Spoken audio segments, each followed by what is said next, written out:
Selamat pagi, Bapak Ibu Saudara-saudari. Kita kembali bertemu di dalam sekolah minggu Gereja Baptis Efrata, kelas remaja, pemuda, dewasa, dan senior. Hari ini kita belajar di pelajaran yang kelima dengan judul Menjadi Teladan dalam Pelayanan. Sebelum kita melanjutkan pembelajaran kita hari ini, kita akan berdoa bersama-sama. Bapa yang bertata di atas kerajaan surga yang mulia, segala puji hormat kami naikkan ke hadirat-Mu karena kasih setia dan pertolongan yang terus Tuhan limpahkan di dalam kehidupan kami hingga pada saat ini kami boleh ada tanpa kekurangan suatu apapun untuk bersama-sama kembali belajar kebenaran firman Tuhan melalui sekolah minggu. Berkati dan pimpin kami dari awal, pertengahan, dan akhirnya supaya kami boleh mengerti dan memahami setiap isi firman yang kami pelajari pada pagi hari ini. Terima kasih Bapa, kami serahkan pembelajaran kami di dalam nama Tuhan Yesus Kristus, Tuhan dan Juru Selamat kami yang hidup. Amin. Mari kita akan membuka Alkitab kita di dalam kitab Kisah Para Rasul, pasal 20, ayat 17 sampai yang ke-32. Kisah Para Rasul, pasal 20 ayat 17 sampai 32. Firman Tuhan inilah yang akan kita pelajari sepanjang pembelajaran kita pada pagi hari ini. Saya akan membacakannya, Bapak Ibu Saudara bisa menyimak di Alkitab masing-masing di rumah. Perpisahan Paulus dengan para penatua di Efesus. Karena itu, ia menyuruh seorang dari Miletus ke Efesus dengan pesan supaya para penatua jemaat datang ke Miletus. Sesudah mereka datang, berkatalah ia kepada mereka, "Kamu tahu bagaimana aku hidup di antara kamu sejak hari pertama aku tiba di Asia ini. Dengan segala rendah hati aku melayani Tuhan. Dalam pelayanan itu, aku banyak mencucurkan air mata dan banyak mengalami pencobaan dari pihak orang Yahudi yang mau membunuh aku. Sungguh pun demikian, aku tidak pernah melalaikan apa yang berguna bagi kamu. Semua kuberitakan dan kuajarkan kepada kamu, baik di muka umum maupun dalam perkumpulan-perkumpulan di rumah kamu. Aku senantiasa bersaksi kepada orang-orang Yahudi dan orang-orang Yunani, supaya mereka bertobat kepada Allah dan percaya kepada Tuhan kita, Yesus Kristus. Tetapi sekarang sebagai tawanan roh, aku pergi ke Yerusalem dan aku tidak tahu apa yang akan terjadi atas diriku di situ. Selain daripada yang dinyatakan Roh Kudus dari kota ke kota kepadaku bahwa penjara dan sengsara menunggu aku. Tetapi aku tidak menghiraukan nyawaku sedikit pun, asal saja aku dapat mencapai garis akhir dan menyelesaikan pelayanan yang ditugaskan oleh Tuhan Yesus kepadaku untuk memberi kesaksian tentang Injil kasih karunia Allah. Dan sekarang aku tahu bahwa kamu tidak akan melihat mukaku lagi, kamu sekalian yang telah kukunjungi untuk memberitakan kerajaan Allah. Sebab itu pada hari ini aku bersaksi kepadamu bahwa aku bersih, tidak bersalah terhadap siapapun yang akan binasa. Sebab aku tidak lalai memberitakan seluruh maksud Allah kepadamu. Karena itu jagalah dirimu dan jagalah seluruh kawanan, karena kamulah yang ditetapkan Roh Kudus menjadi penilik untuk mengembalakan jemaat Allah yang diperolehnya dengan darah anaknya sendiri. Aku tahu bahwa sesudah aku pergi, serigala-serigala yang ganas akan masuk ke tengah-tengah kamu dan tidak akan menyayangkan kawanan itu. Bahkan dari antara kamu sendiri akan muncul beberapa orang yang dengan ajaran palsu mereka berusaha menarik murid-murid dari jalan yang benar dan supaya mengikut mereka. Sebab itu berjaga-jagalah dan ingatlah bahwa aku 3 tahun lamanya siang malam dengan tiada berhenti-hentinya menasihati kamu masing-masing dengan mencucurkan air mata. Dan sekarang aku menyerahkan kamu kepada Tuhan dan kepada firman kasih karunia-Nya yang berkuasa membangun kamu dan menganugerahkan kepada kamu bagian yang ditentukan bagi semua orang yang telah dikuduskannya." Bapak Ibu Saudara, hari ini kita akan banyak belajar tentang Rasul Paulus. Seorang rasul yang luar biasa di dalam mengemban tugasnya dan tanggung jawabnya untuk memberitakan Injil.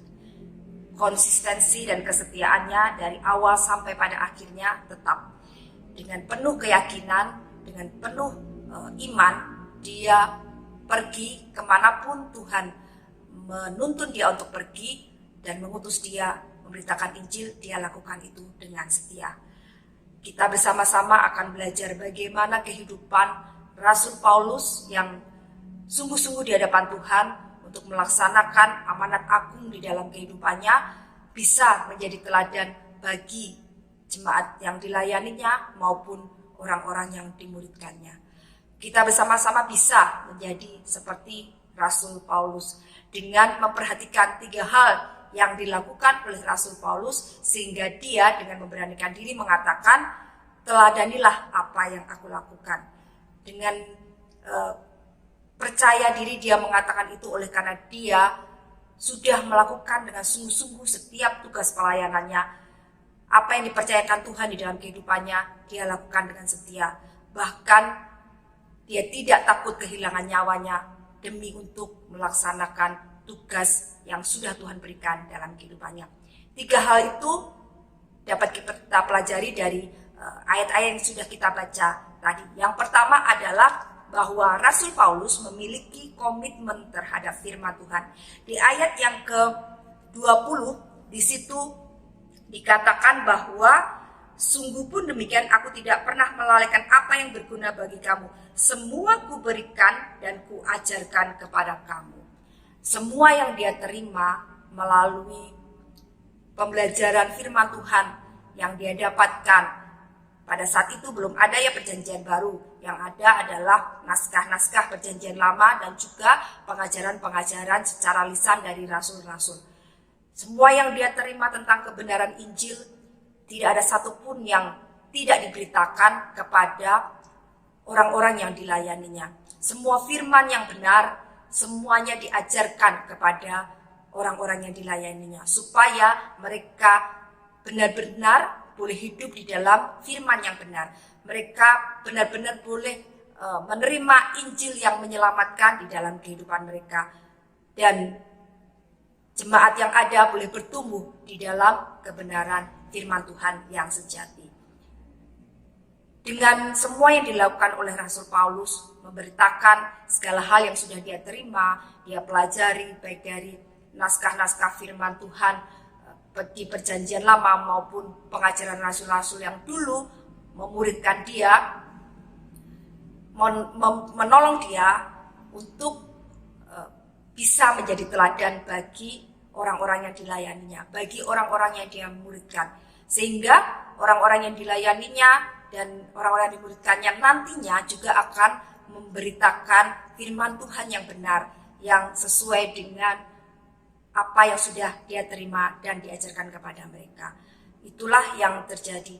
Dan apabila ada orang-orang yang hendak menggagalkan pengajarannya, menggagalkan pemberitaannya, itu tidak dapat dilakukan oleh karena dia sudah sungguh-sungguh mengajarkan firman yang benar bagi semua orang.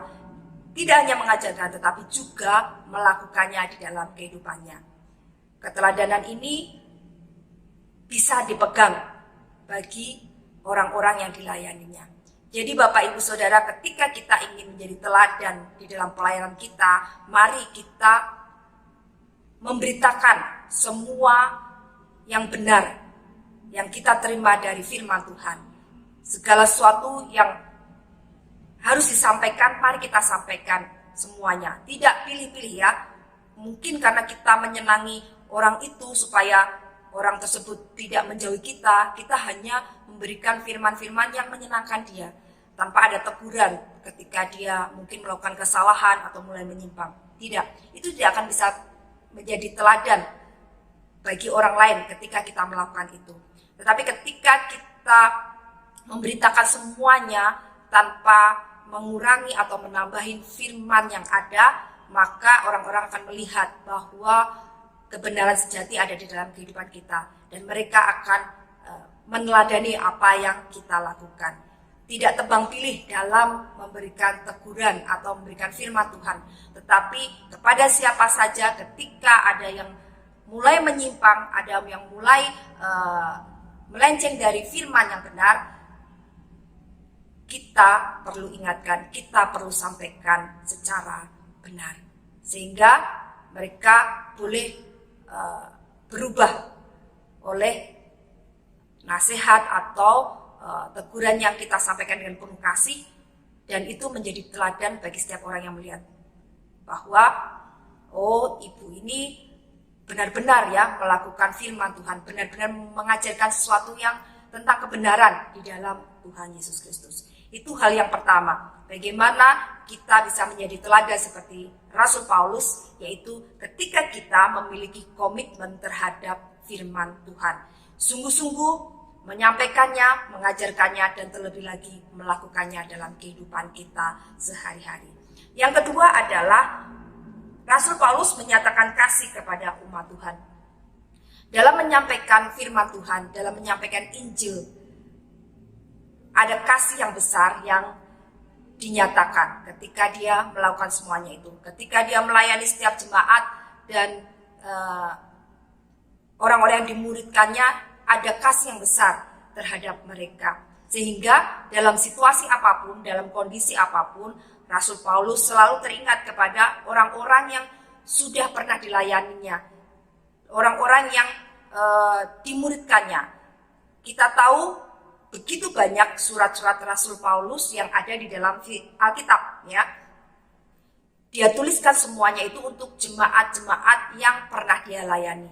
Meskipun dia dalam keadaan harus di dalam penjara dan tidak bisa menengok setiap jemaat yang pernah dia layani, tetapi kasihnya yang besar menolong dia, mendorong dia untuk menuliskan surat-surat bagi jemaat-jemaat tersebut. Ketika dia mendengar ada permasalahan, ada pertanyaan-pertanyaan yang mengganggu pertumbuhan jemaat yang dia pernah layani, dia mengirimkan surat tersebut untuk membangun jemaat tersebut. Karena kasihnya yang besar, ya. Bahkan teladan yang dia berikan, kepedulian dan kasihnya kepada jemaat yang ada diteladani oleh seorang utusan yang dia utus untuk memanggil para penatua di Efesus, ya. Di ayat 17, di situ dikatakan, karena itu ia menyuruh seorang dari Miletus ke Efesus dengan pesan supaya para penatua jemaat datang ke Miletus. Kalau kita lihat ada sebuah informasi bahwa Miletus ke Efesus itu bukan jarak yang dekat, dan pada saat itu belum ada kendaraan seperti saat ini, ya. Ada mungkin kereta, pesawat terbang atau bis yang dengan cepat bisa mengantar seseorang dari satu tempat ke tempat yang lain. Pada saat itu yang bisa digunakan adalah perjalanan jalan kaki, kalau tidak menggunakan perahu melalui air, atau mungkin seperti onta atau seperti kuda, seperti itu, ya. Dan pada saat itu ketika utusan ini diutus, dia menggunakan jalan darat, dan jarak yang harus ditempuh antara Miletus ke Efesus itu 2 hari perjalanan kaki. Jadi tidak menggunakan kendaraan apapun, harus ditempuh 2 hari. Bayangkan, ya, utusan ini harus datang ke Efesus selama 2 hari, menempuh perjalanan selama 2 hari, kemudian membawa kembali penatua ini ke Miletus, ya. 2 hari lagi dia harus menempuh perjalanan cukup panjang, tetapi dengan setia, dengan taat, utusan ini melakukan semua tugas dan tanggung jawabnya, membawa penatua Efesus datang ke Miletus. Itu dia lakukan oleh karena apa? Oleh karena dia meneladani kehidupan Paulus, meneladani pelayanan Paulus. Bagaimana Paulus tanpa pernah bersungut-sungut, berargumen atau mengeluh, melakukan semua pelayanannya dalam keadaan dan situasi apapun, ya. Dalam keadaan susah, dalam keadaan terjepit, dalam keadaan teraniaya, bahkan harus menghadapi penjara dan maut, Rasul Paulus tetap setia melakukan pelayanannya. Maka utusan ini pun pasti meneladani dari Rasul Paulus. Oleh karena itu dia melakukan tugas yang diberikan oleh Rasul Paulus dengan tidak ada keluhan, dia lakukan dengan taat dan setia. Nah, bahkan namanya tidak tercatat di dalam Alkitab, tetapi dia tetap melakukannya dengan sungguh-sungguh. Nah, ini menjadi suatu pembelajaran bagi kita, ya. Apapun pelayanan kita lakukan, mari kita lakukan dengan sungguh-sungguh. Oleh karena kasih kita yang pertama-tama pasti pada Tuhan. Yang kedua adalah kepada umat Tuhan. Apapun yang kita lakukan, entah itu pelayanan-pelayanan besar, pelayanan-pelayanan kecil, entah itu kelihatan atau tidak kelihatan, mari kita lakukan dengan setia dan sungguh-sungguh di hadapan Tuhan. Karena Tuhan melihat, Tuhan akan memperhitungkan upah bagi setiap orang yang melakukan dengan setia. Dia sudah tetapkan upah masing-masing orang sesuai dengan apa yang orang itu lakukan. Disebut atau tidak disebut nama kita, dikenal atau tidak dikenal nama kita, mari kita tetap melayani dengan setia. Mari kita tetap melayani dengan sungguh-sungguh, dengan kasih kepada Tuhan dan kasih kepada jemaat Tuhan. Itulah yang bisa menolong kita untuk menjadi teladan bagi orang-orang di sekitar kita. Orang-orang di sekitar kita akan melihat, wow, luar biasa. Ketika ada orang atau tidak ada orang, dia tetap setia. Ketika dalam keadaan susah maupun senang, dia tetap setia. Dia tetap melayani dengan sungguh-sungguh, dengan sukacita. Itu akan menjadi teladan dan menjadi dorongan bagi orang lain untuk melayani seperti apa yang kita lakukan. Itulah hal yang kedua. Dasar kita melayani Tuhan adalah kasih kepada umat Tuhan, dan itu akan menjadi teladan bagi orang-orang di sekitar kita. Yang ketiga adalah Rasul Paulus menunjukkan keterbebanan akan perintah Tuhan. Pada ayat 20 dan 24, di situ Rasul Paulus mengatakan bahwa dia, terkhusus ayat 22 ya, tetapi sekarang sebagai tawanan roh aku pergi ke Yerusalem. Maksudnya tawanan di sini adalah diikat atau dibelenggu. Bapak Ibu Saudara bisa membayangkannya ketika seseorang dibelenggu atau diikat, maka kemanapun orang yang mengikat kita pergi, kita akan ikut orang itu. Ya. Kemanapun orang yang menawan kita, maka pergi kita pun akan mengikuti orang tersebut. Ya, nggak bisa ya, karena kita diikat oleh dia, ikatnya dipegangi oleh dia, lalu dia pergi ke selatan, kita maunya pergi ke utara, nggak akan bisa. Ketika dia pergi ke selatan, pasti kita akan mengikuti dia ke selatan. Itulah yang digambarkan oleh Rasul Paulus, kehidupannya tunduk di bawah pimpinan Roh Kudus. Kemanapun Roh Kudus membawanya untuk dia pergi memberitakan Injil, dia tunduk, taat, dan melakukannya dengan setia. Tidak peduli bahaya yang harus dihadapi, tetapi dia tetap taat dan tunduk kepada pimpinan Roh Kudus. Oleh karena dia sudah menjadi tawanan Roh Kudus. Kita baca di ayat yang selanjutnya ya. Ayat 22, tetapi sekarang sebagai tawanan roh aku pergi ke Yerusalem dan aku tidak tahu apa yang akan terjadi atas diriku di situ. Selain daripada yang dinyatakan Roh Kudus dari kota ke kota kepadaku bahwa penjara dan sengsara menunggu aku. Jadi dia pun tidak tahu ketika Roh Kudus membawa dia ke suatu kota, ke suatu daerah, ya. Dia tidak tahu apa yang akan terjadi di kota itu.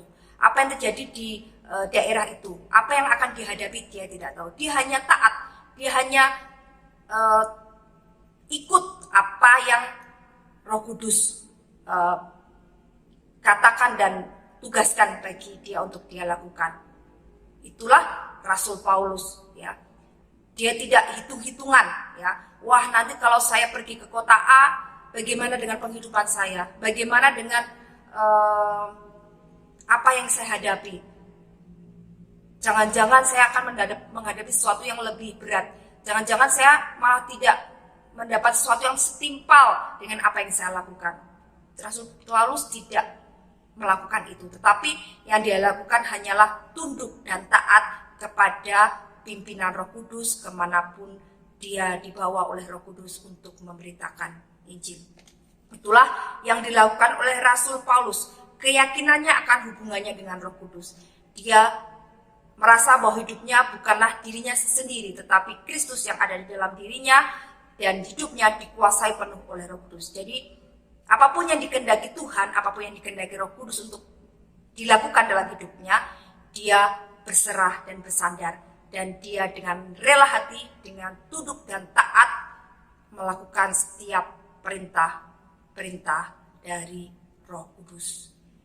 Yang selanjutnya adalah keyakinannya akan perintah yang diberikan oleh Yesus.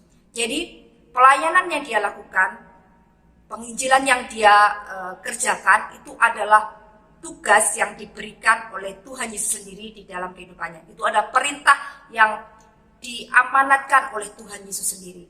Kita ingat ketika Rasul Paulus bertemu secara pribadi dengan Tuhan Yesus Kristus. Ketika dia melakukan perjalanan ke Damsik ya, ketika di dalam perjalanan menuju Damaskus, di daerah Damsik dia bertemu dengan Tuhan Yesus. Di situ Tuhan Yesus memberikan perintah bahwa dia harus pergi memberitakan Injil kepada orang-orang atau bangsa-bangsa lain di luar orang-orang Yahudi. Dan Rasul Paulus melakukannya. Bahkan perintah itu diterima kedua kalinya pada saat ia berada dalam pemulihan di rumah Ananias ya. Ketika dia masih buta dan dibawa ke rumah Ananias, dia mendapat perintah itu kembali. Tuhan Yesus sendiri yang menyatakannya di dalam kehidupannya bahwa engkau harus pergi kepada bangsa-bangsa lain untuk memberitakan Injil supaya mereka menjadi orang-orang yang percaya, menjadi orang-orang yang menerima Tuhan Yesus Kristus. Dan keyakinannya itulah yang mendorong dia untuk terus melakukan pemberitaan Injil dimanapun Tuhan meminta dia pergi. Bapak Ibu Saudara, dari teladan hidup Rasul Paulus ini kita tahu bahwa seberapa besar kehidupan kita tunduk di bawah kuasa Roh Kudus, tunduk di bawah pimpinan Roh Kudus. Apakah kita masih mendengarkan ego kita sehingga ketika Tuhan meminta kita untuk melayani, meminta kita untuk pergi memberitakan Injil, kita masih beralasan, kita masih hitung-hitungan. Waduh Tuhan, saya sudah cukup sibuk dengan pekerjaan saya, dengan kuliah saya, dengan tugas-tugas sekolah saya. Nantilah Tuhan pelayanannya, ya. Pada pekerjaan, kepandaian, nilai-nilai yang luar biasa, semuanya berasal daripada Tuhan. Meskipun kita bekerja keras untuk pekerjaan ataupun untuk belajar, ketika Tuhan tidak memberkati, maka kita tidak akan menerima sesuatu hal yang luar biasa. Tetapi ketika kita bekerja keras dan Tuhan memberkati, kita akan bisa memperoleh hal-hal yang luar biasa. Oleh karena itu, sebenarnya tidak ada alasan ketika kita mengatasnamakan kesibukan kita karena pekerjaan, karena kuliah, atau karena tugas-tugas sekolah. Karena Tuhan tahu kemampuan kita. Dia memberikan suatu pelayanan untuk memanggil kita, melayani dia. Dia tahu kemampuan kita mengelola waktu kita, mengelola keahlian kita. Dia tahu. Maka dia mempercayakan pelayanan itu kepada kita. Karena dia tahu bahwa kita akan sanggup melakukannya di tengah kesibukan kita. Ya. Kalau kita menjadi orang-orang yang tunduk di bawah tuntunan Roh Kudus, pimpinan Roh Kudus, dan hidup kita dipenuhi oleh kuasa Roh Kudus, maka kita akan seperti Rasul Paulus. Apapun yang Tuhan atau Roh Kudus nyatakan di dalam kehidupan kita untuk kita lakukan, maka kita akan melakukannya dengan taat dan patuh, dengan setia. Dan itu menjadi teladan bagi orang-orang di sekitar kita. Dan kemudian kita tahu bahwa Tuhan sudah memilih kita. Tuhan memberikan perintah bagi kita untuk memberitakan Injil kepada orang-orang di sekitar kita. Amanat agung Tuhan Yesus Kristus tidak berlaku hanya untuk gembala sidang, pendeta-pendeta, atau perancang, tidak. Tetapi amanat agung Tuhan Yesus Kristus untuk memberitakan Injil kepada bangsa-bangsa, kepada orang-orang di sekitar kita adalah tugas bagi setiap orang percaya. Itu adalah perintah dari Tuhan kita Yesus Kristus. Oleh karena itu, kita akan dengan setia melakukannya melalui apa yang bisa kita lakukan. Kesaksian kehidupan kita, kesaksian perkataan kita, kesaksian kesetiaan kita, kesaksian pelayanan kita. Semuanya itu bisa dilihat oleh orang-orang di sekitar kita. Bagaimana kita sungguh-sungguh mengasihi Tuhan kita dan bagaimana Tuhan sungguh-sungguh bekerja di dalam hidup kita, mengubah kehidupan kita menjadi orang-orang yang melakukan hal-hal yang luar biasa di dalam Dia. Itu akan menjadi teladan di dalam kehidupan kita dengan setia melakukan perintah Tuhan, perintah yang Tuhan sendiri nyatakan dalam kehidupan kita melalui firman Tuhan yang kita baca setiap hari, melalui firman Tuhan yang kita dengarkan melalui sekolah minggu maupun ibadah.